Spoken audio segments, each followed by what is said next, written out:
ಗೋಲ್ಡ್ನ ಬೇಕಾದ್ರೆ ಮಾರ್ಬಿಟ್ಟು ಮನೆ ತಗೊಳ್ಳಿ, ಓಕೆ. ಅದು ಇನ್ನೊಬ್ರಿಗೆ ಹೋಗುತ್ತೆ. ಅದು ಗೋಲ್ಡ್ ಬದಲು ಅಲ್ಲಿ ನಾವು, ಇದು ವೆರಿ ಸಿಂಪಲ್ ಕಾನ್ಸೆಪ್ಟ್. ಗೋಲ್ಡ್ ಅಂದ್ರೆ ಗುರು, ದುಡ್ಡು ಅಂದ್ರೆ ಶುಕ್ರ.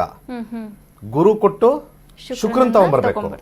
ಇವರು ಅಡ ಇಟ್ಬಿಟ್ರೆ ಏನಾಗ್ಬಿಡುತ್ತೆ, ಗುರುನೇ ಒಂಥರ ಕಟಾಕ್ತಂಗೆ.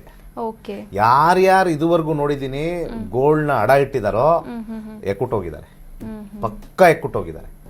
ಉದ್ಧಾರವೇ ಆಗಲ್ಲ, ಹೇಳ್ತಾ ಇದೀನಿ. ಗೋಲ್ಡ್ ಇಟ್ರೆ ಗೋಲ್ಡ್ ಕಂಪನಿಯವರು ಉದ್ಧಾರ ಆಗ್ಬೋದೇನೋ, ಬಟ್ ನಾನು ಶಾಸ್ತ್ರದಲ್ಲಿ ಬರೆದಿದೆ, ಯಾರ್ಯಾರು ಚಿನ್ನವನ್ನ ಮಾರಿದಾರೋ ಶುಕ್ರ ತಗೊಂಡಿದ್ದಾರೆ, ಅಡ ಇಟ್ಟಿದಾರೋ ಗುರು ಬಲ ಹೋಗಿದೆ, ಅವರ ಹಸ್ಬೆಂಡ್ ಉದ್ಧಾರ ಆಗಲ್ಲ, ಹೆಂಡತಿ ಉದ್ಧಾರ ಆಗಲ್ಲ, ಮಕ್ಕಳು ಉದ್ಧಾರ ಆಗಲ್ಲ. ಬರ್ದಿಟ್ಕೊಳ್ಳಿ.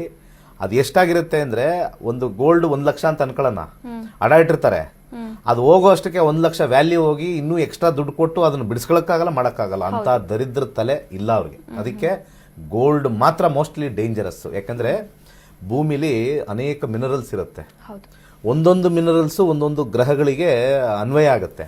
ಈಗ ಕಬ್ಬಣ ಅಂತಂದಾಗ ನಾವು ಶನಿಯ ಅಂಶ ತಗೊಳ್ತೀವಿ, ಸಿಲ್ವರ್ ಅಂದ್ರಾಗ ಚಂದ್ರ ಅಂತ ತಗೊಳ್ತೀವಿ. ಯಾವಾಗ ನಾವು ಆ ಯೆಲ್ಲೋ ಕಲರ್ ಮೆಟಲ್ ನಾವು ತಗೊಳ್ತೀವಿ, ಯಾಕಂದ್ರೆ ಗುರುಗ್ರಹನು ಯೆಲ್ಲೋನೆ. ಗುರುಗ್ರಹದಲ್ಲಿ ಅತ್ಯಂತ ಹೆಚ್ಚು ನಮಗೆ ಈ ಡೆಪಾಸಿಟ್ಸ್ ಇದೆ, ಗೋಲ್ಡ್ ಡೆಪಾಸಿಟ್ಸ್ ಇದೆ.